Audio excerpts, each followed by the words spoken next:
안녕하세요. 황당한 신우의 말과 그런 신우의 말이 일리 있다는 식으로 나오던 시부모님한테 경악을 금치 못하고 이혼하게 된 30대 여성입니다. 사실 중간에서 남편이라도 제 역할을 했다면 이혼만큼은 안 했을지도 모르겠어요.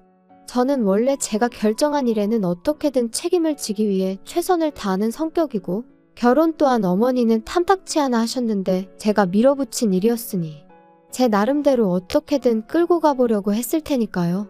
하지만 피는 못 속인다는 말처럼 믿었던 남편마저 저더러 너무 감정에 휘둘리지 말라는 둥, 현실을 직시하라는 둥 개소리를 해대는 걸 보니까 도저히 답이 없더라고요. 그리고 때로는 포기하고 단념하는 것도 용기 있는 결단이잖아요? 그래서 이혼을 결심했지요. 아무튼 세상엔 이런 이상한 사람들도 있다고 얘기를 하려고 타자를 치고 있긴 한데 또다시 그 집 인간들을 떠올리니까 벌써 온몸에 닭살이 돋네요.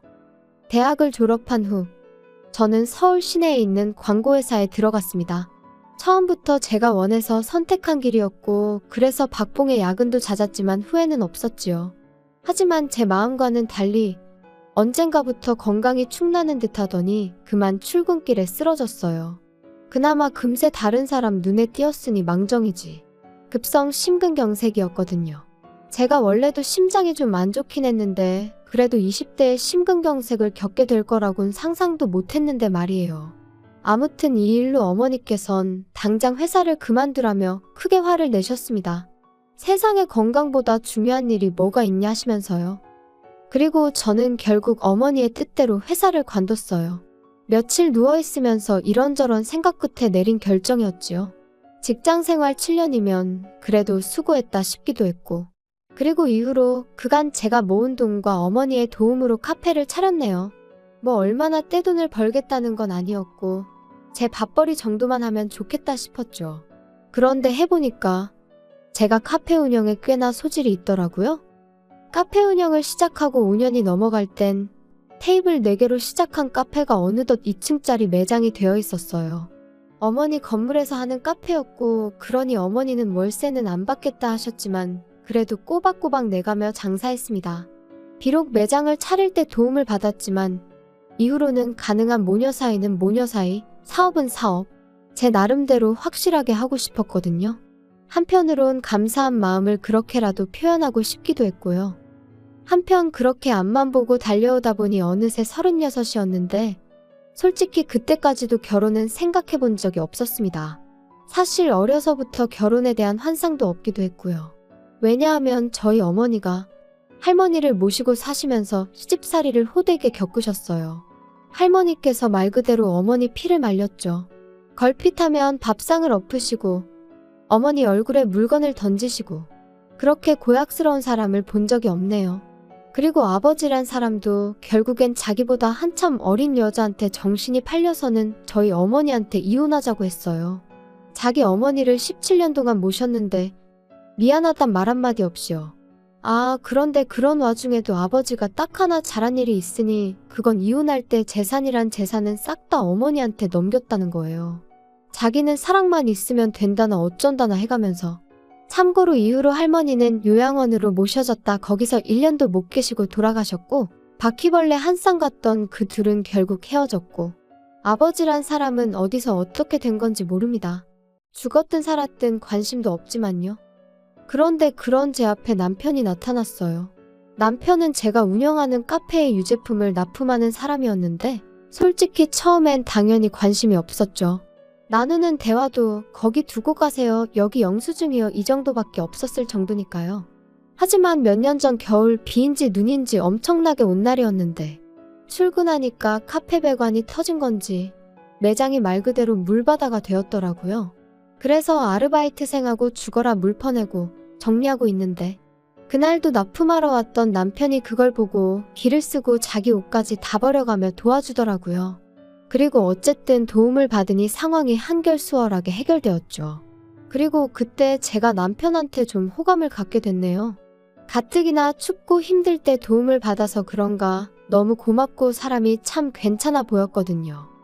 그리고 그날 일을 계기로 남편과 저는 급속도로 가까워졌어요. 남편이 매장에 올 때마다 저는 커피 한 잔으로 달라진 제 마음을 표현했고 그러자 남편도 언젠가부터 꽃을 사다 준다던가 책을 한 권 사온다던가 나름대로 저희 둘만의 낭만이 있었죠. 대단히 좋은 곳을 다니고 비싼 선물이 오간 것은 아니었지만 이거야말로 진정한 연애라는 믿음도 있었고요. 그리고 그렇게 연애한 지 1년 만에 남편이 먼저 프로포즈를 해왔습니다. 자기가 비록 가진 건 많지 않지만 제 눈에서 눈물 나는 일은 없게 하겠다고 영원히 소녀처럼 살게 해주겠다면서요. 하지만 저희 어머니는 별로 탐탁치 않아 하셨어요.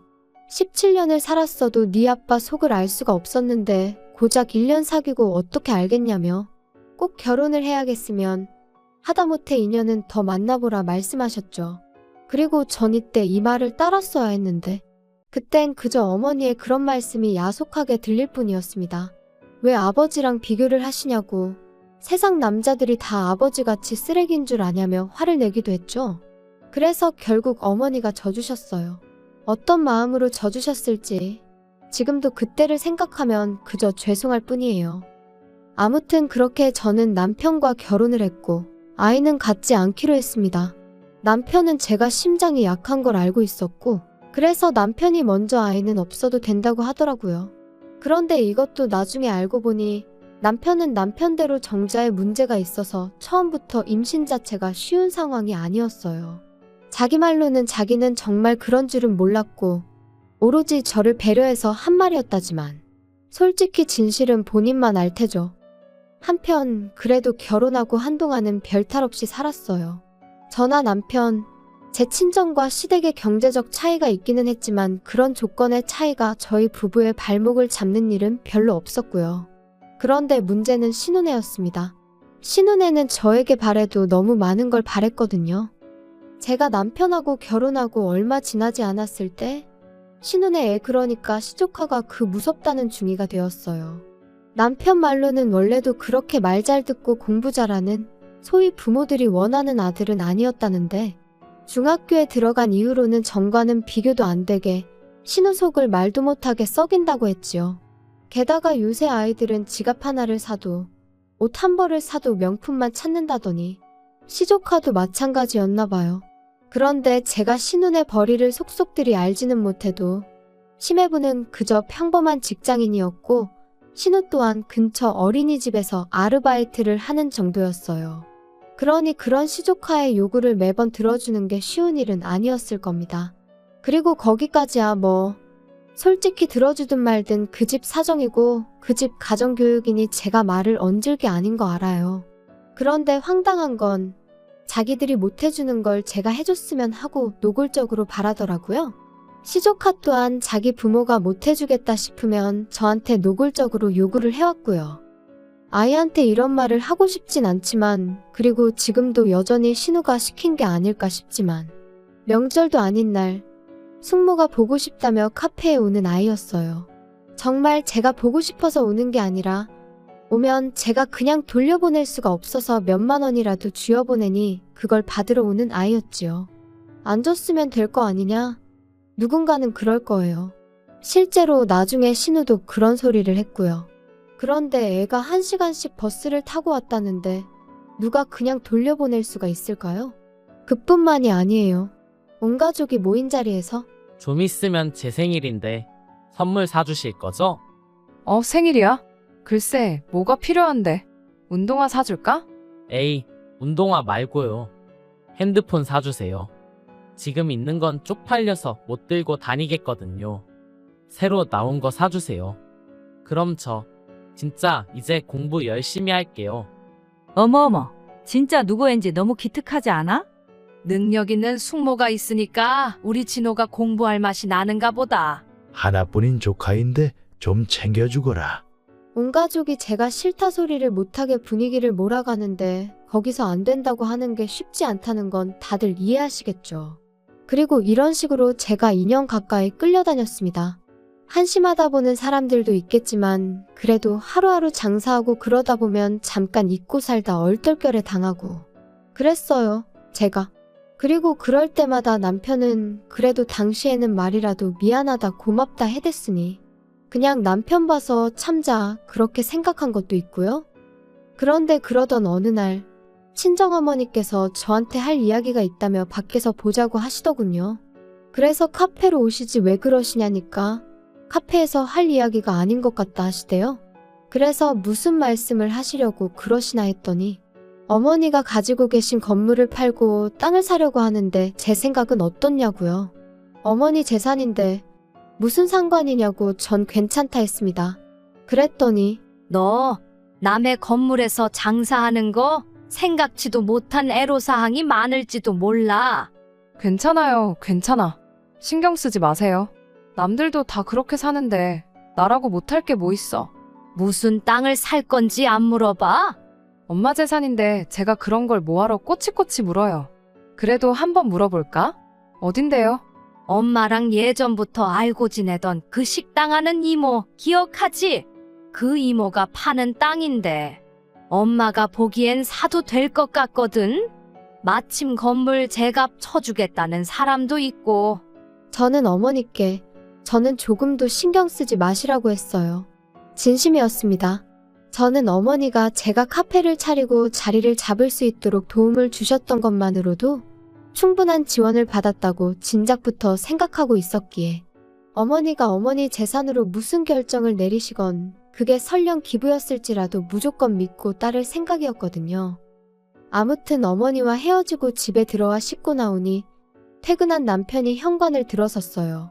그리고는 저를 보더니 아까 카페 가니까 자기 없더라? 어디 갔었어? 엄마 만나고 왔어. 장모님을? 장모님하고 카페 밖에서 만날 때도 있어? 거의 없긴 한데 오늘은 엄마가 따로 할 이야기가 있다고 하셔가지고. 무슨 얘기? 무슨 일이라도 있으셔? 아니, 그런 건 아니고 엄마가 건물을 파실 거래. 건물을 파신다고? 갑자기 왜? 아니, 그 건물을 팔아서 뭘 하시려고? 땅 사신대. 엄마가 노후에 집 짓고 살 땅. 아니, 지금 좋은 아파트 살고 계시면서 갑자기 왜? 그래서 당신 뭐라고 했어? 안 된다고 한 거지? 내가 왜 안 된다고 해? 엄마 재산인데 엄마 알아서 하고 싶으신 대로 하라고 했지. 야, 그게 왜 장모님 재산이야? 그건 네 거지? 뭐래, 그게 왜 내 거야? 그건 엄마 거야. 미치겠네. 야, 너는 계산도 안 하냐? 아니, 그리고 사위도 자식이라는데 왜 나하고는 상의를 안 하시냐? 도대체 무슨 소리를 하는 거야? 엄마가 엄마 재산 정리하는데 왜 당신하고 상의를 해? 아무튼 당신이 신경 쓸 일 아니니까 이상한 소리 좀 하지 마. 생각지도 못한 남편의 반응에 저도 기분이 팍 상했고 남편이 한 말을 도무지 이해할 수가 없었죠. 그런데 그렇게 일주일쯤 지났을까? 남편이 저더러 얘기 좀 하자더니 자기가 여기저기서 알아봤는데 장모님이 진짜 큰 실수하시는 거라고 저더러 말려야 된답니다. 그래서 그게 무슨 소리냐니까 그 이모가 판다는 땅은 아무짝에도 쓸모없는 땅이라고 그 이모가 저희 엄마한테 사기를 치는 거라고요. 그러면서 빨리 장모님한테 전화를 드리라고 어찌나 성하던지. 결국 남편이 보는 앞에서 어머니한테 전화를 걸었어요. 그리고 저희 어머니가 전화를 받기가 무섭게 남편이 제 손에서 핸드폰을 낚아채 가더니 장모님, 아직 건물 팔고 그러신 거 아니죠? 파시면 안 돼요. 그 사신다는 땅도 아주 쓸모없는 땅이에요. 제가 다 알아봤어요. 어? 갑자기 이게 다 무슨 소리야? 어디서 무슨 소리를 듣고 온 건지는 모르겠지만 흥분 좀 가라앉히게. 건물도 팔았고 땅도 이미 샀어. 아, 장모님, 왜 상의도 없이 그러셨어요? 미치겠네. 보다 못한 제가 남편에게서 다시 핸드폰을 빼앗았고 어머니더러 신경 쓰지 마시라 했습니다. 어디서 뭘 듣고 와서는 저런다고 제가 잘 이야기해보겠다고요. 하지만 통화가 끝난 이후로도 남편은 어째서인지 화를 가라앉히지 못하고 씩씩거리더니 장모님이 대단히 큰 실수를 하신 거라면서 저한테도 너무 실망인이었더니 게다가 그게 끝이 아니었습니다. 이튿날 아침이 밝기가 무섭게 누군가 저희 집 현관문을 쾅쾅 두들겼고 내다보니 어쩐 일로 신우의 시매부의 시부모님까지 온 가족이 총출동을 했더라니까요. 아니, 이 시간에 다들 연락도 없이 무슨 일이세요? 내가 말도 안 되는 소리를 듣고 밤새 잠을 못 잤어. 아니, 올케 엄마가 건물을 팔고 뭐 땅을 샀다며? 그래서 내가 등기부등본을 떼봤더니 정말이더라. 근데 영규가 하는 말이 그 땅에 아무짝에도 쓸모가 없는 거라는데 이게 다 무슨 얘기야? 아니, 등기부등본을 확인하셨다고요? 진짜 미치겠다. 왜들 이렇게 저희 엄마 하시는 일에 관심들이 많으세요? 당연한 거 아니야? 그거 다 네 거잖아. 아니, 그러니까 그게 왜 제 거냐고요. 그리고 제 거라고 치면 신경을 써도 제가 써야지. 영규 씨도 그렇고 형님도 그렇고. 왜들 이러는지 모르겠네, 정말. 야, 너네 자식 안 낳을 거라며. 그럼 그게 결국 우리 아들한테 온다는 소린 거 몰라? 그러니까 내가 지금 화가 안 나게 생겼어? 뭐라고요? 어이가 없어서. 형님, 지금 진심으로 말씀하시는 거예요? 내가 뭐 틀린 말 했어? 기왕 말이 나왔으니 말이지만, 아니 올케는 왜 이렇게 생각이 짧아? 아니다. 지금 보니까 올케가 누구 닮았는지 딱 알겠네. 어떻게 모녀가 둘 다 이렇게 셈을 못하지? 진짜 어떡할 거야? 우리 아들 이제 어떡하냐고. 진짜 장모님 노망이라도 나신 거 아니야? 얘 그거 네 엄마한테 한번 물을 수는 없는지 물어봐라. 아이고 우리는 너 하나만 믿고 있었는데 이제 다 어떡하면 좋으니? 진짜 다들 제정신이에요?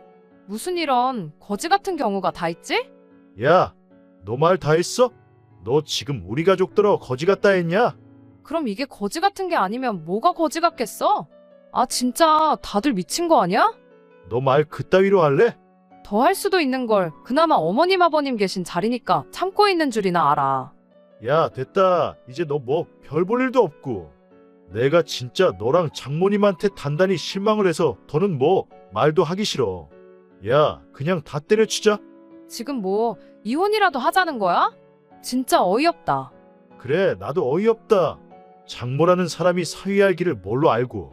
너도 솔직히 속으로 나 무시했잖아. 그러니까 이제 각자 갈 길 가자고.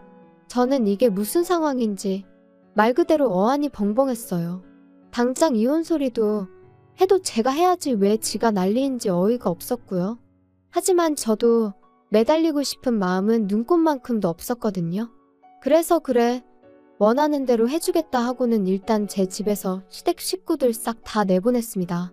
그리고는 그 길로 이혼 서류 받아다가 이후로 번갯불에 콩 구워 먹듯 해치워버렸죠. 그런데 그렇게 남남이 되고 몇 달쯤 지났을 무렵 뉴스를 보다 보니 저희 어머니가 사셨다는 땅이 뉴스에서 몇 번 언급이 되더라고요. 그리고는 알게 된 게 그쪽으로 개발 호재가 있어서 땅값이 순식간에 2배가 넘게 올랐더라고요.